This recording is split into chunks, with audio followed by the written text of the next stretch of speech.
Shalom, selamat pagi Bapak Ibu Saudara sekalian. Bersyukur kita kembali dikumpulkan melalui ibadah pagi GKRI Roti Hidup. Bersyukur kalau tadi kita sudah menaikkan puji-pujian kita kepada Tuhan. Dan tiba saatnya kita akan bersama-sama mendengarkan kebenaran firman Tuhan yang diambil dari Matius 2 ayat 1-12. Sebelumnya kita akan bersama-sama berdoa kepada Tuhan. Bapa di dalam surga, kami bersyukur oleh anugerah Tuhan, kami boleh ada sebagaimana kami ada saat ini Tuhan.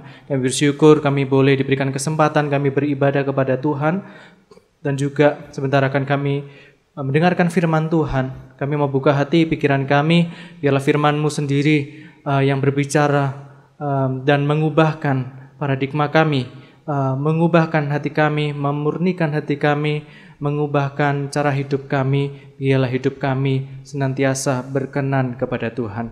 Mampukan kami untuk kami bisa menyerap dan juga terlebih lagi melakukan setiap firman Tuhan dalam kehidupan kami sehari-hari. Terima kasih Tuhan, kami sambut kebenaran firman-Mu hanya di dalam nama Tuhan Yesus. Haleluya, amin.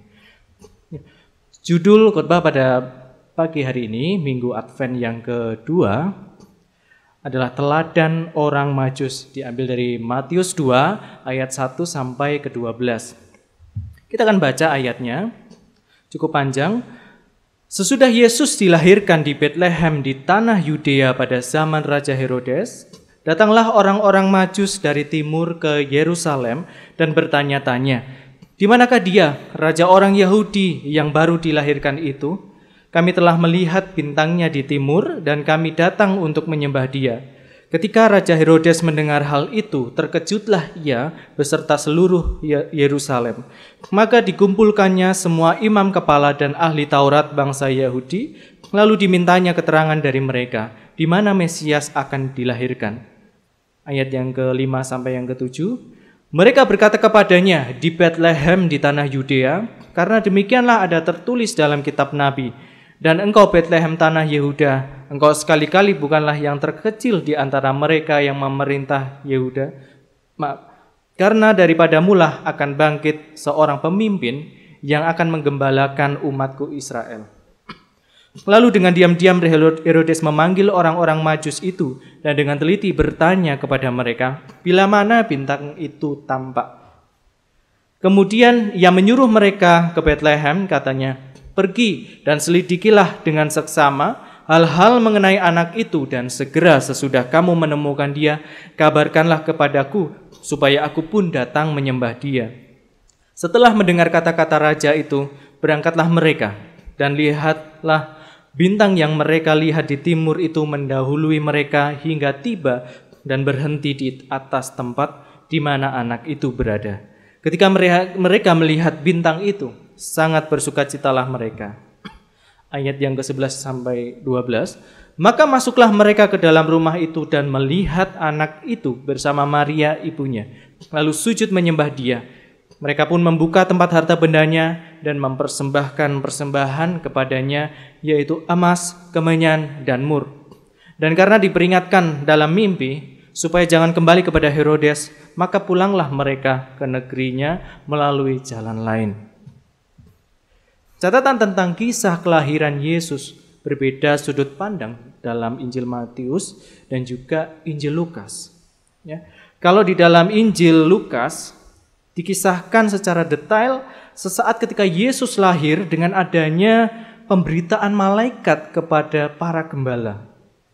Sedangkan di Injil Matius yang kita sudah baca, dari sudut pandang Rasul Matius yang mencatat akan kisah kelahiran dengan adanya orang-orang Majus, ya, dengan membawa persembahan, dengan ia mencari Tuhan melihat bintang terang. Catatan tentang kisah kelahiran Yesus berbeda sudut pandang dalam Injil Matius dan juga Injil Lukas. Nah, Injil Lukas ini menceritakan kisah kelahiran Yesus secara detail karena ditulis oleh seorang dokter Lukas, ya. Lebih detail sesaat ketika Yesus baru lahir, sampai ada catatan mengenai malaikat yang memberitakan kepada para gembala, ya. Sedangkan Injil Matius Ini dari sudut pandang lain, yaitu orang-orang Majus. Ya. Nah, dan juga jarak, sehingga dapat disimpulkan bahwa jarak atau rentan waktu antara kedua catatan ini itu berbeda, tidak di saat yang sama. Kita bisa lihat, bandingkan di dalam Lukas 2 ayat 16. Lalu mereka cepat-cepat berangkat dan menjumpai Maria dan Yusuf dan bayi itu yang sedang berbaring di dalam palungan. Kata bayi dalam bahasa aslinya di sini menggunakan kata brevos.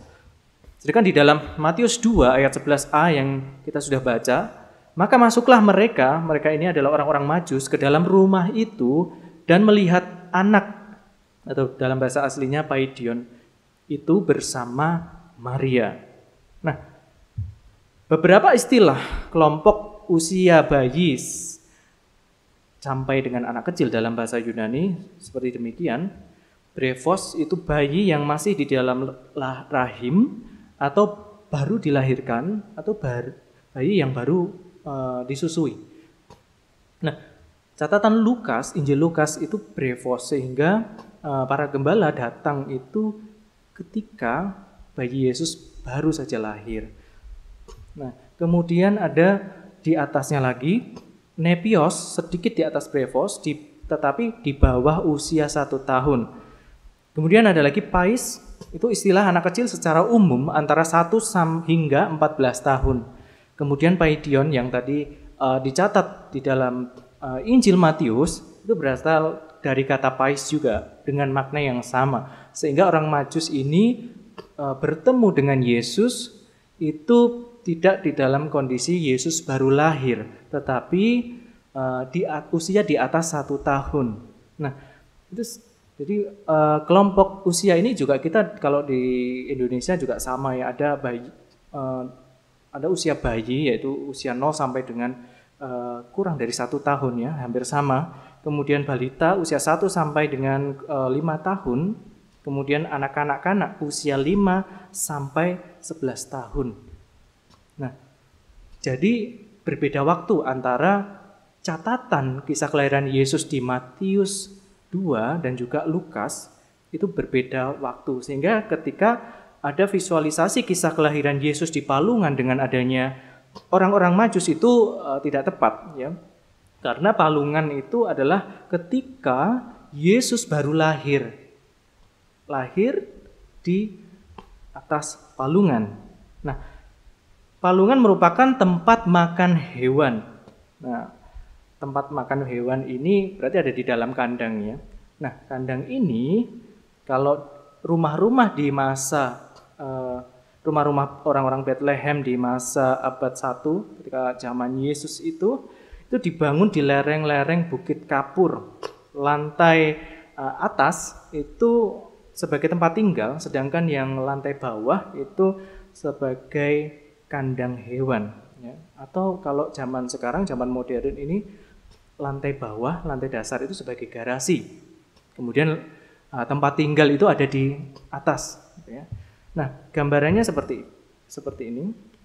Nah, palungan ini tempat makan binatang itu di abad pertama itu tidak dibuat dari kayu tetapi dari batu.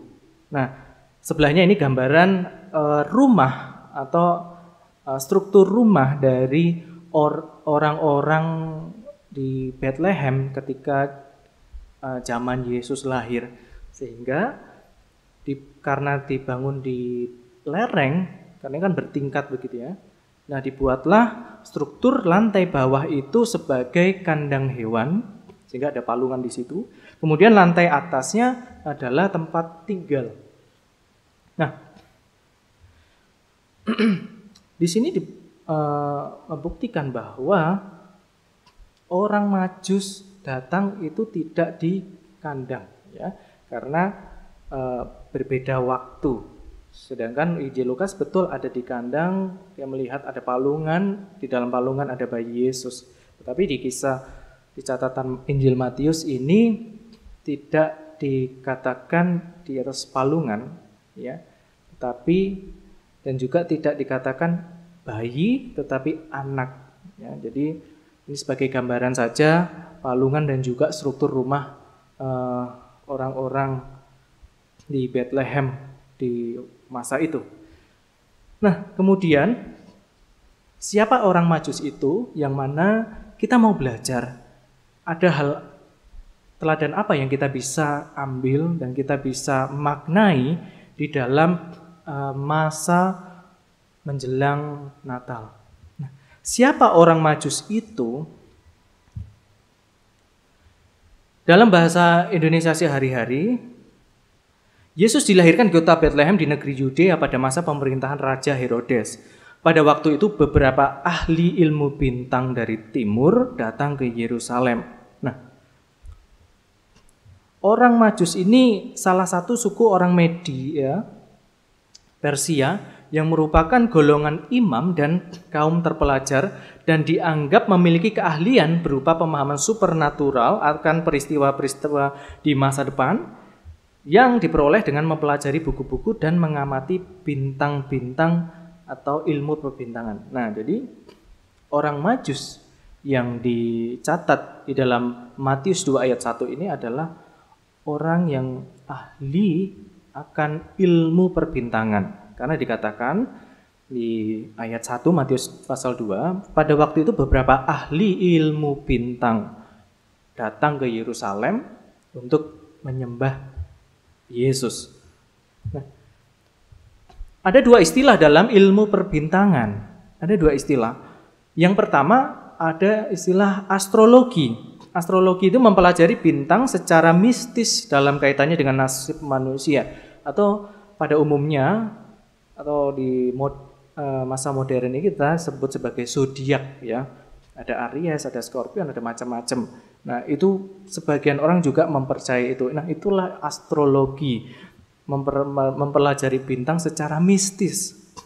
Sedangkan yang kedua adalah astronomi, mempelajari mekanisme langit yang tidak ada dikaitkan dengan nasib manusia, tetapi mempelajari fenomena benda-benda langit di dalam tata geraknya, evolusinya, kemungkinan perubahan, dan lain-lain.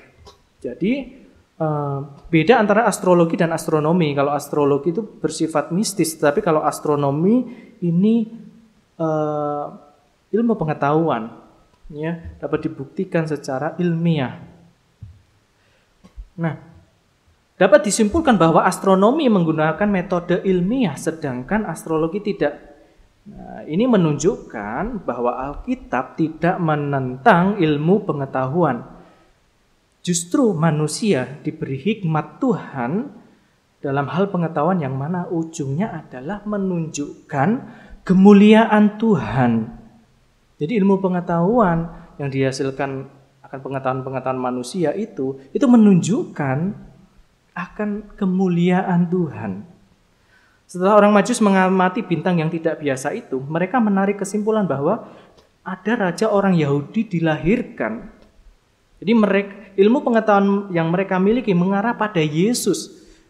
Mengarah kepada Yesus. Ilmu perbintangan mereka disebut ahli dengan ilmu pengetahuan yang mereka miliki. Itu semua mengarah kepada Yesus. Menuju kepada raja orang Yahudi yang baru saja dilahirkan, membuat mereka datang untuk menyembah kepada Yesus. Kita baca di dalam Matius 2 ayat 2, orang Majus ini bertanya-tanya, ya, di manakah dia, raja orang Yahudi yang baru dilahirkan itu? Kami telah melihat bintangnya di timur dan kami datang menyembah dia. Ilmu pengetahuan menunjukkan kemuliaan Tuhan. Ada memang sebagian orang dengan pengetahuannya yang hebat atau mengagungkan ilmu pengetahuan tidak menganggap keberadaan Tuhan. Ada.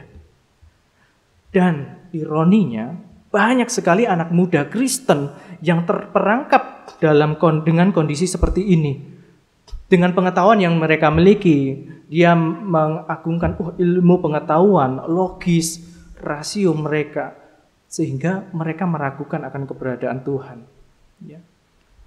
Wah, saya bisa bekerja sendiri, saya memiliki pengetahuan seperti ini. Terus apa fungsinya Tuhan?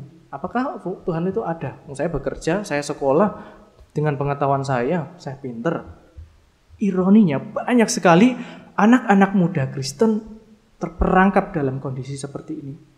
Padahal ilmu pengetahuan yang Tuhan berikan melalui kemampuan berpikir manusia, itu ujung-ujungnya seharusnya menunjukkan kemuliaan Tuhan. Nah, Louis Berkhof, seorang teolog yang terkenal, menulis beberapa buku teologi yang baik, pernah menjelaskan dalam bukunya bahwa manusia diciptakan menurut gambar dan rupa Allah, mencakup elemen-elemen yang menjadi natur manusia. Di antaranya adalah pengetahuan yang benar dan kekuatan intelektual. Nah, buktinya dari mana? Bagaimana Adam sebagai manusia pertama dapat memberi nama kepada berbagai macam binatang. Nah, ini merupakan bukti kekuatan intelektual yang Tuhan anugerahkan kepada manusia. Karena manusia diciptakan menurut gambar dan rupa Allah. Salah satunya adalah pengetahuan yang benar dan kekuatan intelektual, kemampuan berpikir. Nah, jadi kemampuan berpikir ini sehingga membuat manusia memiliki pengetahuan. Dari pengetahuan itu membuat timbulnya ilmu pengetahuan yang berkembang. Nah, sayangnya kalau sampai ada orang-orang yang mengagungkan ilmu pengetahuan, artinya dan sampai kepada titik dia mempertanyakan keberadaan Tuhan dan bahkan tidak mengakui keberadaan Tuhan, bodoh sekali. Karena tidak menyadari pengetahuan yang dia miliki, kemampuan berpikir, kemampuan kekuatan intelektual yang dimiliki adalah sebetulnya anugerah Tuhan, berasalnya dari Tuhan. Ada 3 jenis rasio manusia. Yang paling bawah itu irasional atau tidak masuk akal. Ya, contohnya hal-hal yang aneh, nggak masuk akal gitu ya. Rasional itu berarti yang masuk akal, yang logis. Suprarasional ini ada di posisi paling atas, itu adalah melampaui akal. Contohnya apa? Inkarnasi Sang Firman. Inkarnasi Sang Firman menjadi manusia itu bukan tidak masuk akal, karena terjadi, itu melampaui akal, karya Tuhan. Nah, sehingga ketika seseorang itu mempertanyakan keberadaan Tuhan, Tuhan itu kan tidak terlihat, ya. Wujudnya tidak bisa kita pegang, kita sentuh, dan mengagungkan ilmu pengetahuan berarti hanya sebatas rasional. Padahal ada yang namanya suprarasional, melampaui akal. Hal-hal supranatural seperti yang Tuhan Yesus sudah nyatakan dicatat di dalam Alkitab, di dalam Matius pasal 2. Peristiwa inkarnasi Sang Firman menjadi manusia itu adalah hal yang suprarasional, melampaui akal, nggak bisa. Secara ilmu kedokteran, Maria yang perawan tiba-tiba kok melahirkan, belum menikah dengan Yusuf, tetapi kok melahirkan, ini hal yang di atas rasio manusia. Itu masuknya dalam tahap suprarasional, hal-hal yang melampaui akal. Jadi siapa orang Majus itu adalah orang-orang yang memiliki ilmu pengetahuan, yang mana ilmu pengetahuannya itu mengarah kepada kemuliaan Tuhan. Ilmu pengetahuannya dipakai untuk menyembah Tuhan, mencari Tuhan, menyembah Tuhan.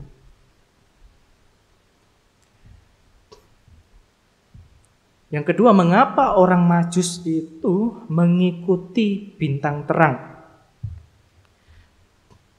Matius 2 ayat 2, mereka bertanya di mana-mana, di manakah anak itu yang lahir untuk menjadi raja orang Yahudi?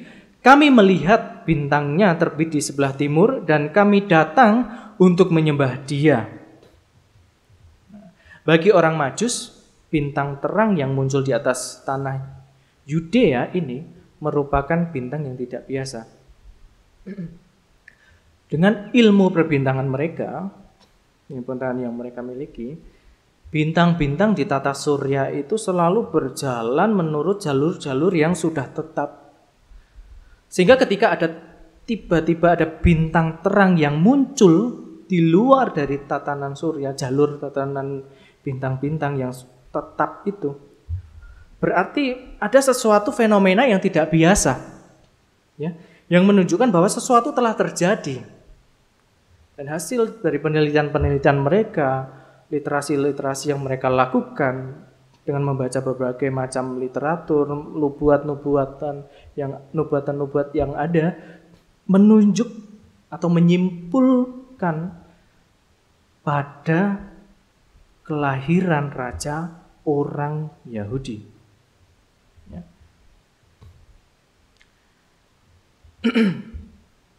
Mereka pernah mendengar nubuatan tentang Mesias dari bangsa Yahudi, yang membuat mereka menyimpulkan bahwa bintang terang ini yang ada di tanah Yudea, di atas tanah Yudea, itu tanda atau fenomena peristiwa kelahiran raja orang Yahudi.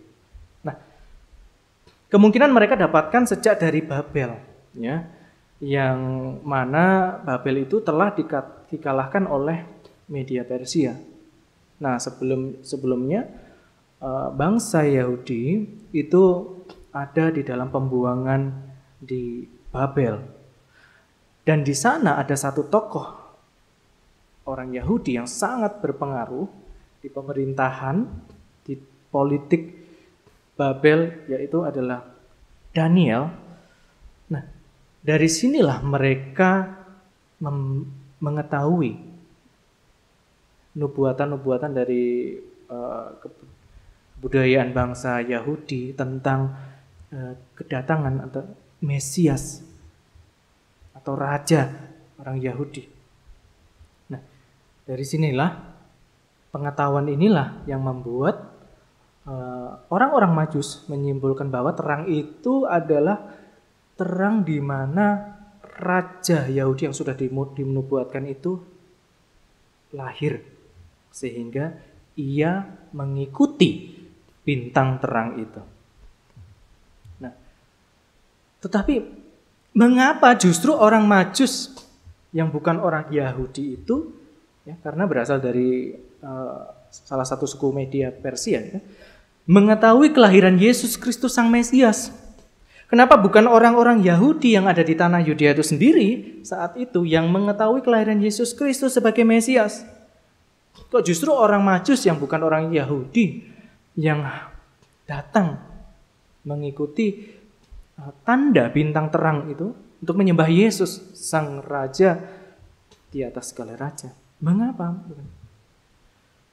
Nah, beda respon antara orang Majus dan juga orang Herodes. Kalau kita melihat di ayat tadi, dikatakan orang Majus itu sampai bertanya di mana-mana, ya. Bahkan tanyanya ke warga Yerusalem, letak kelahiran Mesias, bukan langsung menuju kepada istana Herodes.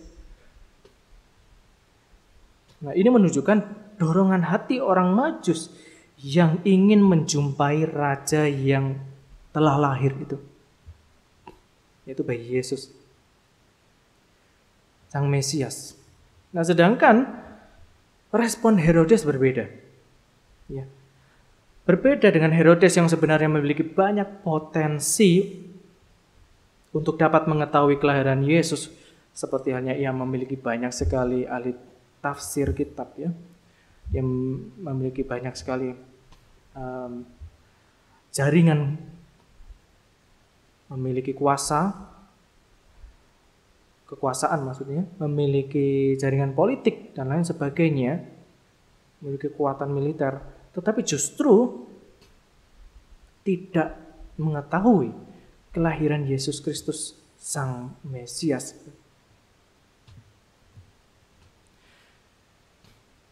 Matius 2 ayat yang keempat dikatakan, Maka dikumpulkannya semua imam kepala dan ahli Taurat bangsa Yahudi. Nah, artinya adalah Herodes itu sebetulnya memiliki potensi untuk mengetahui kelahiran Yesus Kristus. Dia bisa memiliki kuasa untuk menanyai, menyuruh para imam ahli Taurat untuk menyelidiki, mencari di mana lokasinya. Lokasi Sang Mesias itu dilahirkan, tetapi dia nggak menemukan. Ia tidak peka akan peristiwa kelahiran Yesus.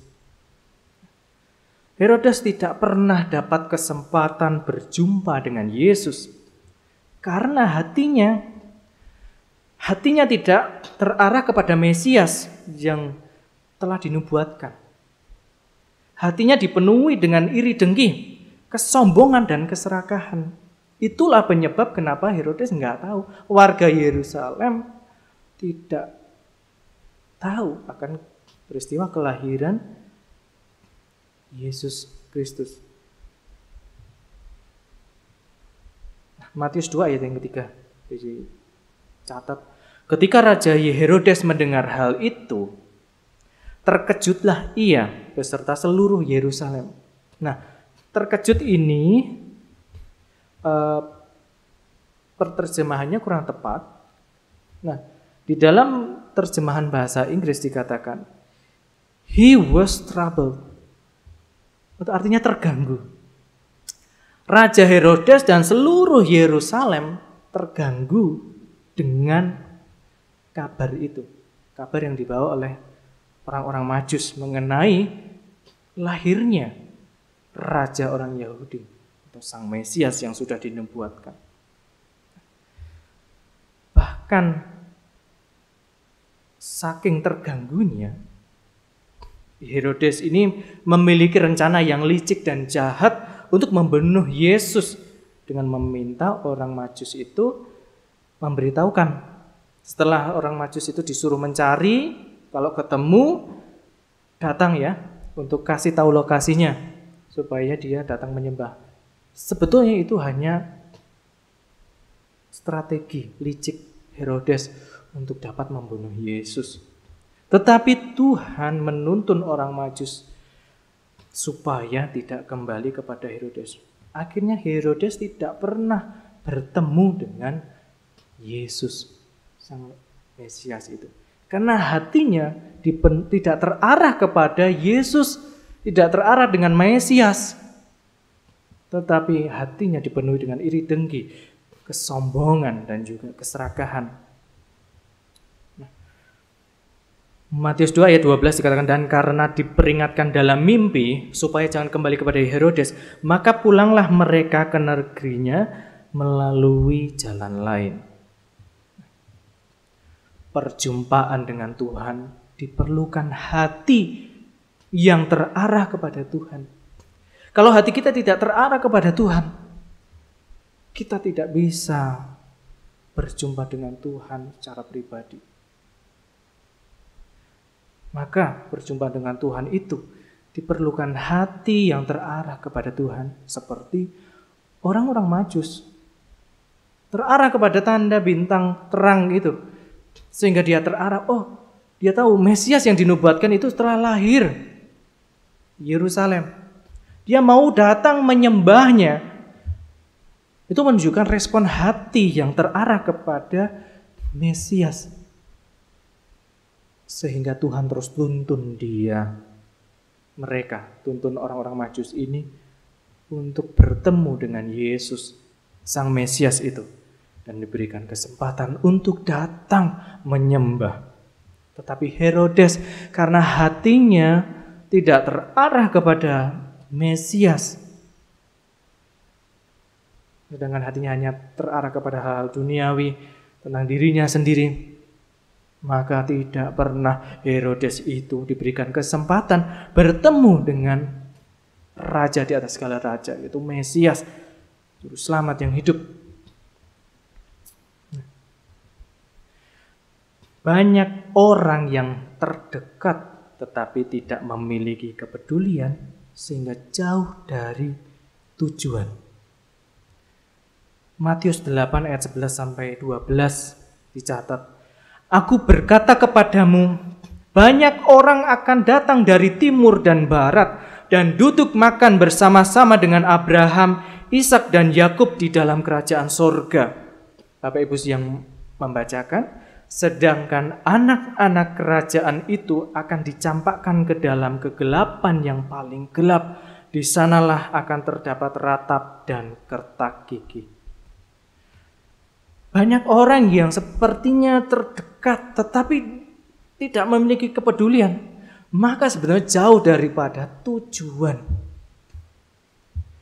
Itulah nasib Herodes, tidak pernah bertemu dengan Mesias, juga sebagian dari orang-orang Yahudi.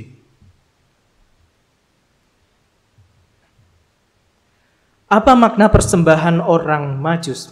Yang pertama, kita baca dulu di dalam Matius 2 ayat yang ke-11.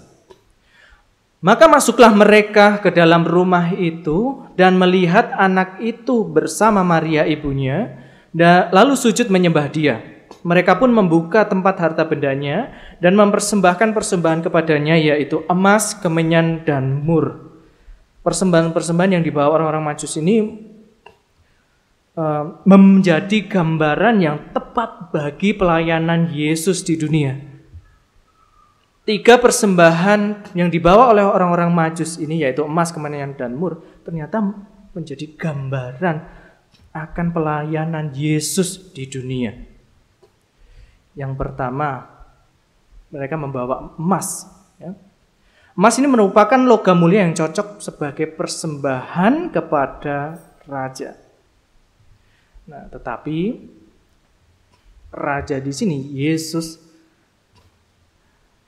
disebut raja, itu tidak memerintah dengan kekuatan militer, melainkan memerintah dengan kasih. Bahkan Yesus seorang raja yang disebut raja, kok lahir di kandang, di palungan. Ini yang ditolak oleh orang-orang Yahudi, yang disalah mengerti bahwa Mesias raja itu adalah yang kuat, lahir di istana, yang dengan berbagai macam kemeriahannya pesta karena raja. Tetapi mereka salah mengerti bahwa Mesias atau raja orang Yahudi yang dinubuatkan, yaitu Yesus, itu raja yang memerintah dengan kasih, bukan dengan kekuatan militer.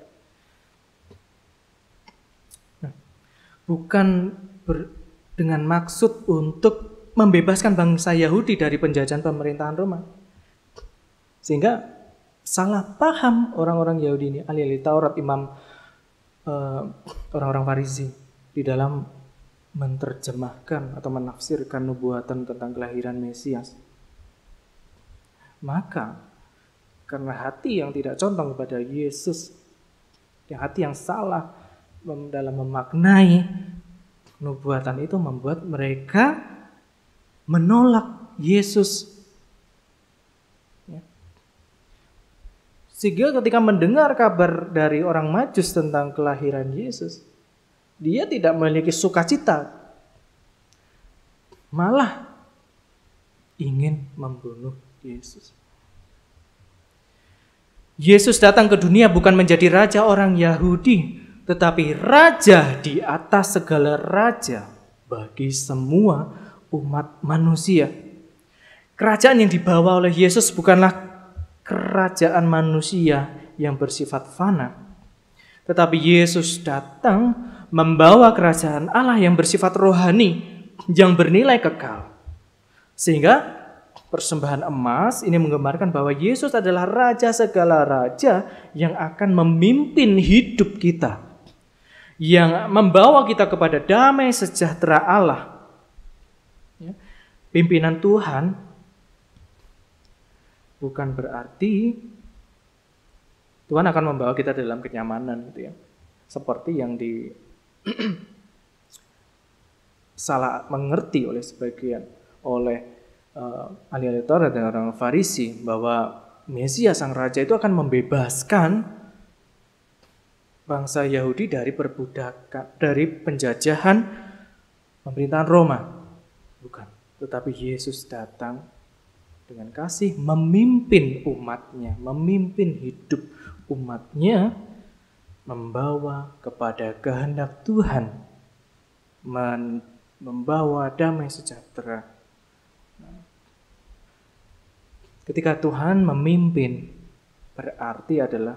bukan berarti kalau kita sebagai umat Tuhan akan terus merasa enak, nyaman, dibawa ke jalan yang mulus gitu ya. Enggak. Tetapi pimpinan Tuhan itu berarti seperti anak yang digandeng oleh ayahnya. Tidak selalu jalan di dalam jalan yang mulus, mungkin berbatu berkerikil. Tetapi dalam artian dipimpin adalah ayah itu akan terus menggandeng tangan anak supaya dia tidak jatuh tergeletak. Bahkan jika perlu, sang ayah akan menggendong anak itu.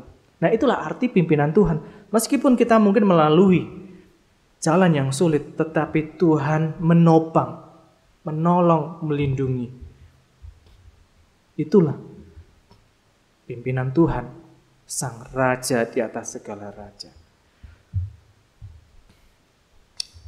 Yang kedua adalah persembahan kemenyan. Kemenyan dipakai pada waktu upacara dan kegiatan ibadah. Nah, upacara ibadah ini dipimpin oleh imam. Nah, fungsi seorang imam salah satunya adalah sebagai pendoa syafaat. Ia bertindak atas nama manusia dalam hal-hal yang berhubungan dengan Allah. Mempersembahkan korban dan persembahan lain untuk penebusan dosa, memohon doa syafaat bagi umat yang diwakilinya dan memberkati mereka. Itu fungsi imam.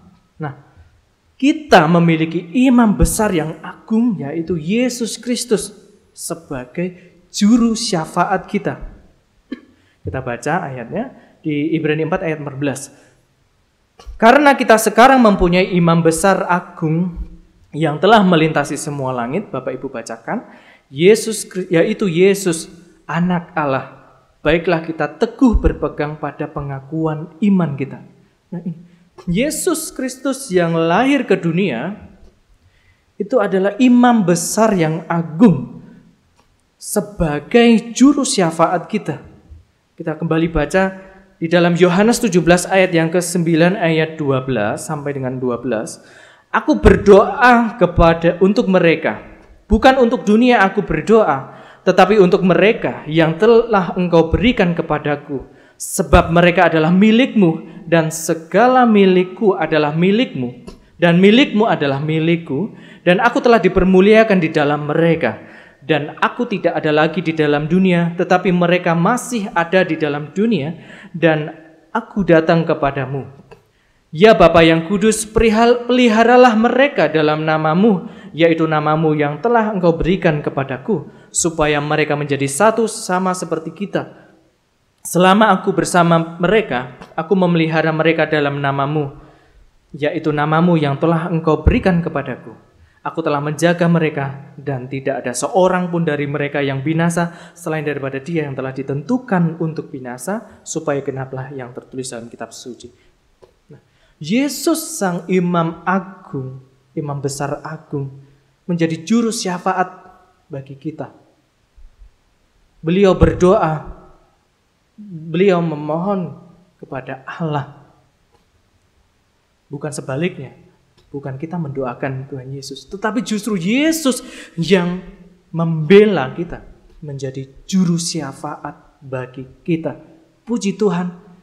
Ini kabar sukacita yang diterima oleh kita semua, bahwa Yesus lahir itu sebagai juru syafaat bagi kita. Yang ketiga, persembahan yang dibawa oleh orang-orang Majus adalah mur. Mur ini dipakai untuk membalsam tubuh orang yang telah mati. Ini menggambarkan bahwa akan kematian Yesus di atas kayu salib. menggambarkan Yesus datang ke dunia ini hidup bagi manusia dan pada akhirnya akan mati bagi manusia juga untuk menyelamatkan umat manusia yang percaya kepadanya. Nah, semua Yesus lakukan untuk menyelamatkan manusia dari kebinasaan dan memberikan hidup yang kekal. Itu menunjukkan bahwa Yesus datang lahir ke dunia itu sebagai juru selamat. Bukan saja sebagai raja di atas segala raja maupun juru syafaat, tetapi Yesus lahir ke dunia dengan misi menjadi juru selamat umat manusia. Puji Tuhan. Ini kabar sukacita yang diterima oleh seluruh dunia, bahwa Yesus lahir ke dunia itu sebagai juru selamat dunia yang menghapuskan dosa umat manusia. Bapak Ibu sekalian, saudara yang dikasihi oleh Tuhan, menyambut Natal ini kembali kita diingatkan akan kasih Tuhan dengan cara lahir ke dunia menjadi raja yang memimpin hidup kita, menjadi juru syafaat yang membela kita dan juga menjadi juru selamat yang menyelamatkan kita. Oleh sebab itu mari kita semakin mengarahkan hati kita kepada Tuhan, kita semakin hidup setia kepada Tuhan, semakin memiliki sikap hormat dan takut kepada Tuhan, serta terus hidup dalam pimpinan Tuhan. Seperti orang-orang Majus ini datang menyembah, berarti dengan sikap hormat, bukan seperti Herodes yang justru ingin membunuh Yesus, memiliki niat hati yang jahat. Tapi biarlah melalui firman Tuhan pada pagi hari ini mengingatkan kita untuk kita memiliki sikap hormat dan takut akan Tuhan, Raja di atas segala raja, juru syafaat dan juru selamat kita yang hidup. Amin. Mari kita bersama-sama bangkit berdiri, kita menaikkan pujian bagi Dia. Di sini ada satu kata yang saya ganti, yaitu Dia Yesus telah lahir bagiku.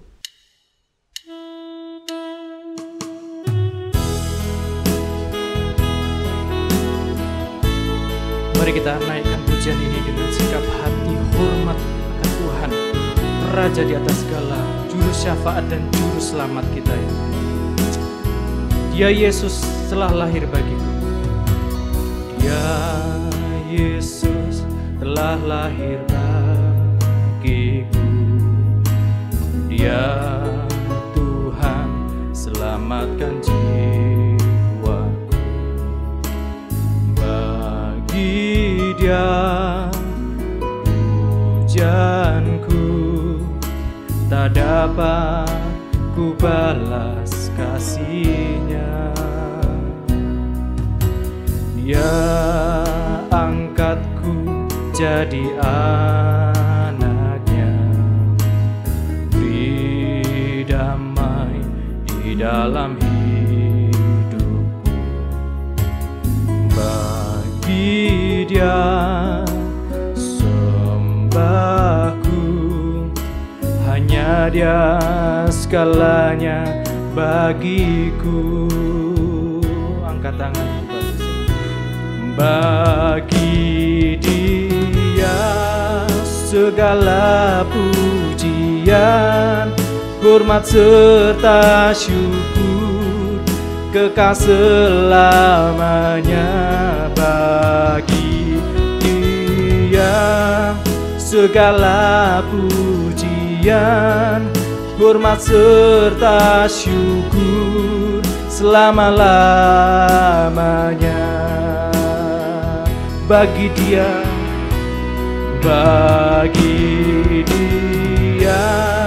segala pujian, hormat serta syukur kekal selamanya.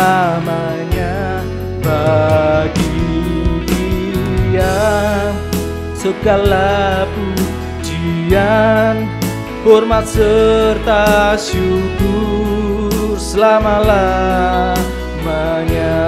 Naikkan kembali, bagi Dia segala pujian bagi Dia, segala pujian, hormat serta syukur kekal selamanya bagi Dia, segala pujian, hormat serta syukur selama-lamanya, selama-lamanya, selama-lamanya.